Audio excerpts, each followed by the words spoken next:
yasobanukiwe yuko Yesu ari we se w'imfubyi kandi akamugorora.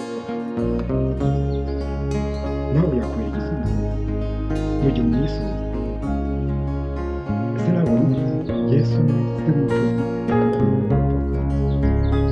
Arengera umuntu wese umutaka, icyo dusabwa ni ukumwumva. Iryo ni ijambo ry'ihumure. Sangiza abandi iri jambo ry'ihumure. Yesu aguhe umugisha, murakoze cyane.哎呀妈逼的，细灵！Ese nawe wamaze gusobanukirwa ijambo rivuga ko gufasha bizana umugisha kuruta guhabwa?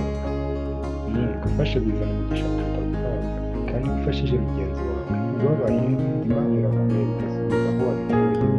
Ni byiza gufasha rero, jya ureba ubabaye umufashe, Imana izaguhemba kandi izaguha umugisha. Ni nayo mpamvu buri wese aho agenda, aho akorera, fasha uwo muntu kuko ntuzi ejo ukuntu bizagenda. Byiza rero ureke gufasha, kuko gufasha cyangwa gutanga bizana umugisha kuruta guhabwa. Wowe kuki urira urarizwa n'iki? Ni ibihe bibazo bikubabaje? Izere Yesu niwe gisubizo cy'ibibazo byose. Wirira kuko Yesu arahari. Ese urarizwa no kubura abantu? Ese urarizwa n'ibindi bibazo? Urarizwa n'abakuvuga nabi? Ibyo byose byima amatwi. Izere Yesu niwe gisubizo cya byose. Witekereza byinshi, garuka. Yesu arahari nabyegeze. Murakoze cyane. Iri ni ijambo ry'ihumure. Ijambo ry'Imana muri Yohana 3:16 haravuga ngo kuko Imana yadukunze abari mu isi cyane, byatumye itanga umwana wayo w'ikinege kugira ngo umwizera wese ataribuka, ahubwo ahabwe ubugingo buhoraho. Mbese wowe wizera ibyo? Yesu yazamije mu isi kugira ngo aduhe ubugingo. Icyo dusabwa ni uko umwizera. Mwizere, nanjye mwizere kugira ngo turonke ako gakiza. Ni iby'agaciro kwizera Yesu Kristo. Tumwisunge aduhe ubugingo. Murakoze cyane.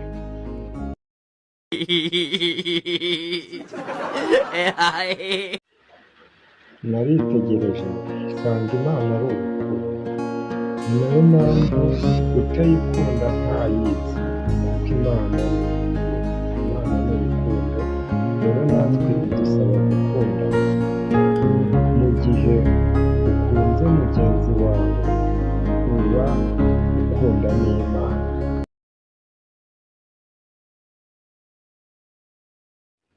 Ijambo ry'Imana muri Matayo 11:28 haravuga ngo mwese abarushye n'abaremerewe muze munsange ndabaruhura, mwemere kuba abagaragu banjye munyigireho ko ndi umugwaneza.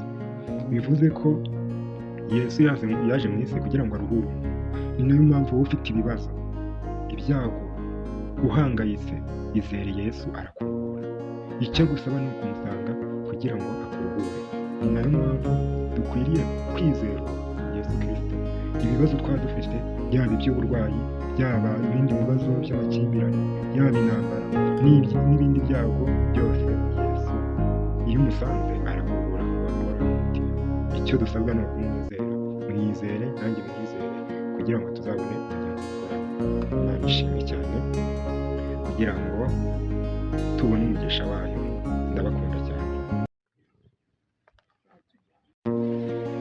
Hari ikibazo abantu bajya bibaza, ese umuntu apfuye ajya? Iyo umuntu apfuye ajya ibye biba birangiye. Ese warize ko iyo umuntu apfuye ajya ibye biba birangiye, ntazongera kwiga kuko ibyo akora akiriho nibyo bizagira ingaruka nziza cyane. Niba yarakoze neza, ingaruka zizagaragara. Niba yarakoze nabi, ingaruka zizagaragara. Ese wowe uba ukiriho, niba icyo ukora ese ibyo ukora bizagira ingaruka nziza cyangwa bizagira?